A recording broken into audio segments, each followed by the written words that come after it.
I was always interested in recruiting new instructors in music. One of my real proudest achievements was getting people to be instructors, music instructors, and creating a class for the North Carolina Symphony. I love to learn the material. 15 years, this will be the 16th year. So I've never taught the same course twice. I'm able, after teaching survey classes like this for 40 years, I have a lot of material, but nonetheless, it's always new, it's always reworked, even in an area that I might have something. I don't, it's little things. Certainly the feel of the classroom, the students, their interest, the people in OLLI, I just felt really treated their instructors as professionals. A lot of time to teach a class. It's a very specialized volunteer type of work. You're really giving a part of yourself. That was appreciated by the staff and the students. So that really, I think, it hits at the heart of it. It's the childlike excitement that we especially experience when we're in the galleries, when we're talking, when people see something for the first time. The first class that I taught for OLLI was 19th century European painting and sculpture. I think that OLLI and the Nasher are great together. I'm really grateful for Kris McLeod because I feel like she's the one who really pushed that collaboration. And it's a natural collaboration and it's mutually beneficial. Often my classes come to the museum and I would be interested in teaching classes that were more specifically focused on works of art in the museum. So at that point, I approached OLLI and the museum asking for permission to teach those classes in the museum. OLLI students are very bright. They bring to the classroom their areas of expertise. They bring experience. They bring travel. Yeah, we moved in 2003, and in 2004, I discovered DILR. And my approach then, that was the reason I started the Wine Society. And so we started tying in international travel with wine. And so we started, and each of these events, I would do the theme, I would select the wines, I would do pairings, potential pairings with the wine, with food, and I would do tasting notes, and I would do the means of making a determination on the wine from the attendee's point of view. The first one we did, Margaret did posters. She did all the publicity. But Margaret set up everything there. And we had quite a staff of people that she would recruit, from greeters all the way through the people that actually help with the food preparation. And when Symposia came along, the idea of an invited speaker series that each week had a different speaker was very appealing. And I started with the very first Symposia. The people that originated Symposia, Tony Raska and Harriet Saunders, they spent a good deal of time organizing speakers and putting on a really first-class effort for their curriculum. And I don't think I could have had a better Symposia anywhere. That ended up being the very first class I ever taught, which was on the plays of Henrik Ibsen. I have to admit that I did have certain reservations about teaching for such a different group of students, but I've told many people over the years that the best teaching I've ever done has been with OLLI at Duke. I don't expect anybody in any of my classes to have degrees in English, let alone a PhD with a specialization in American drama or anything else. But I do expect them to have come to the class and to the reading with a lifetime of experience and wisdom and everything accrued over the course of decades of living. I expect them to be able to bring all of that to bear on the work that we're reading. Once the pandemic hit and we moved to online instruction, I was pleasantly surprised by the experience of teaching via Zoom. If I had known about OLLI at Duke when I was a graduate student here, I probably would have taught for the program as a graduate student, and I would have taught for the program immediately after finishing my PhD.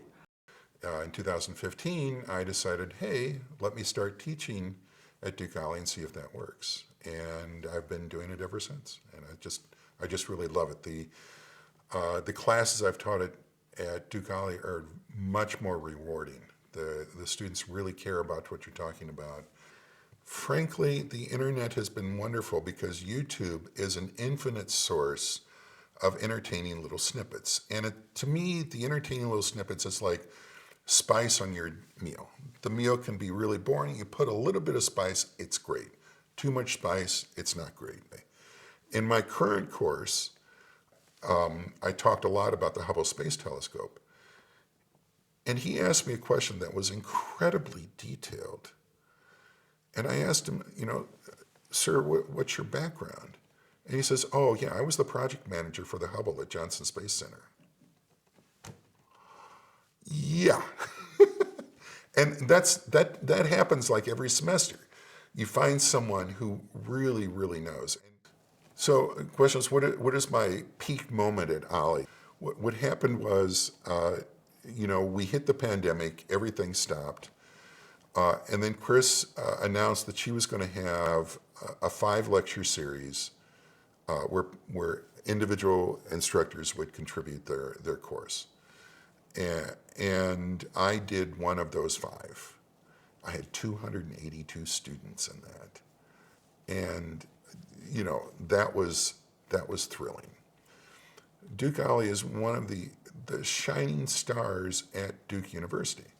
And it's a way of engaging not only Duke alumni, but non-alumni, such as myself, and engaging the community. And so, to my mind, the Duke OLLI is really the cutting edge of addressing an audience that is potentially great supporters of the university.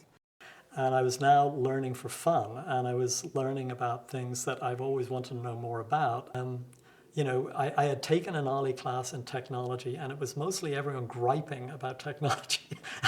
and I do that too, but I thought, wow, it's got some good side too. And so with a friend of mine, Gordon Pitts, we taught a class which was really one-sided about just how promising and amazing technology is. And that was a challenge, and I'd like to do some version of that again. A singular moment that brings a smile to my face. I don't know that I can think of a singular moment. I just think of so many times that, in so many different classes where I really got something, learned something new, where I saw people around me learn something new.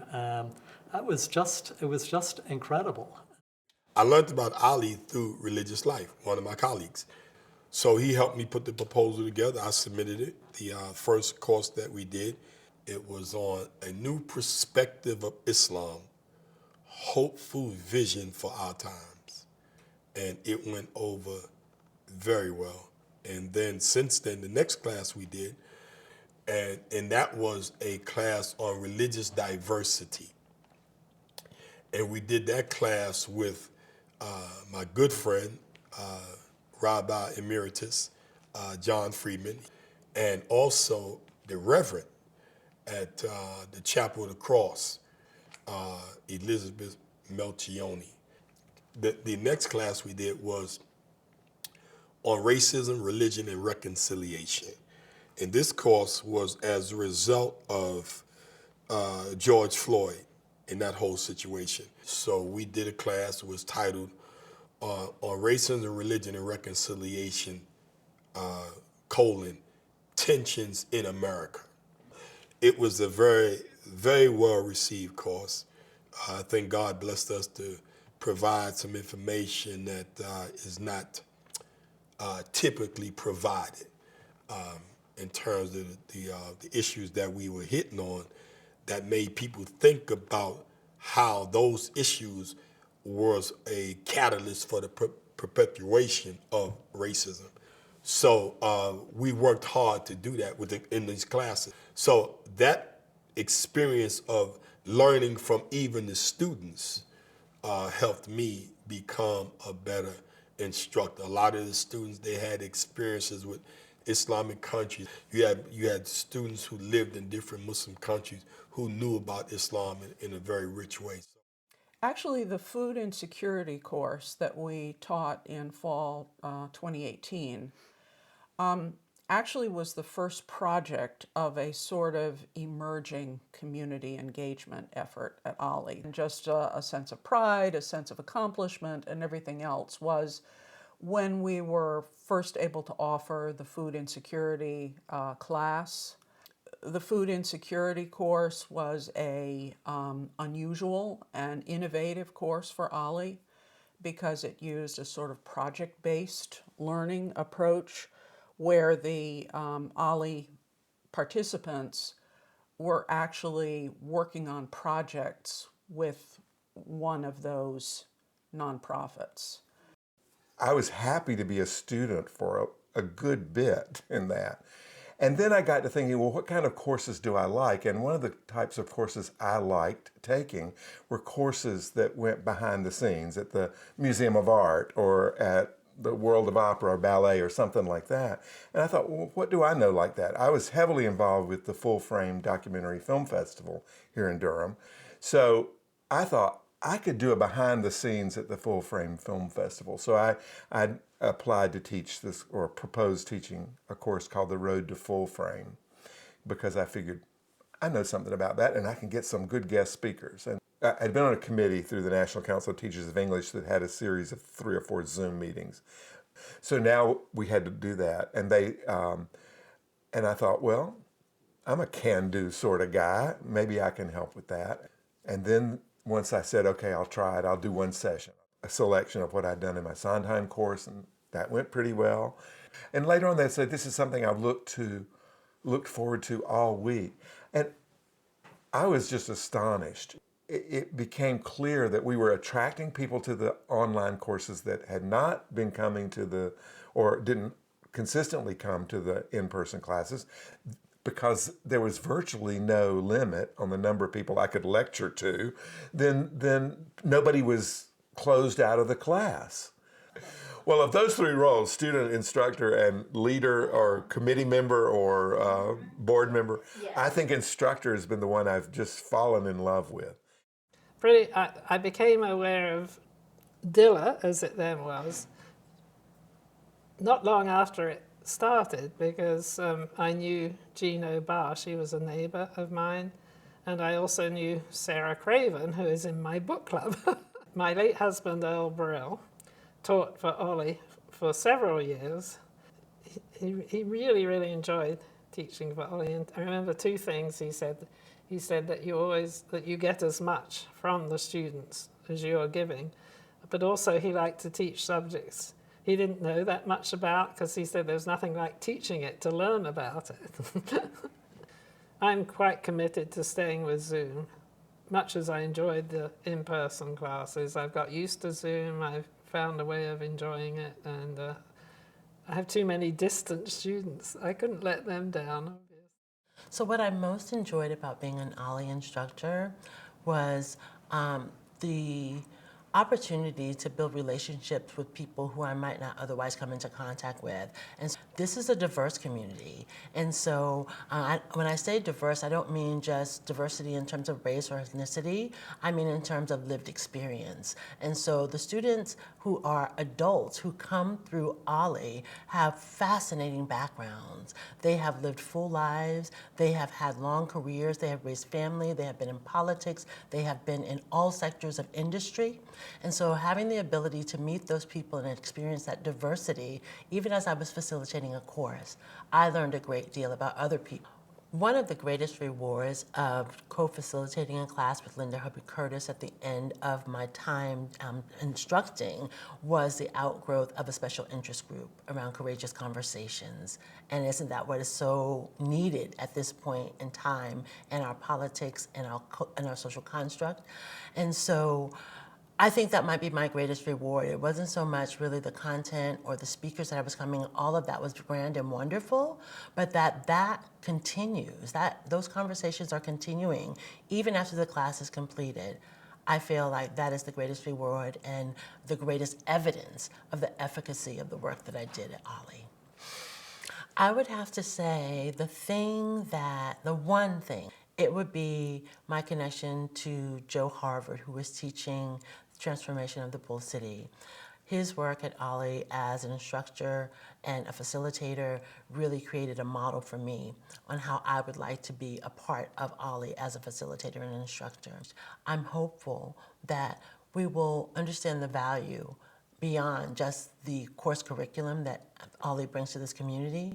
It brings diverse members of this community together for really important conversations, and I think that is the thing that we have missed over the course of these 2 years. And so the biggest lesson coming out in terms of our connection to community is these spaces that are created through programs like OLLI that are so central to our community, that can bridge divides, that can make people feel seen and heard, and to add greater value and joy in our lives.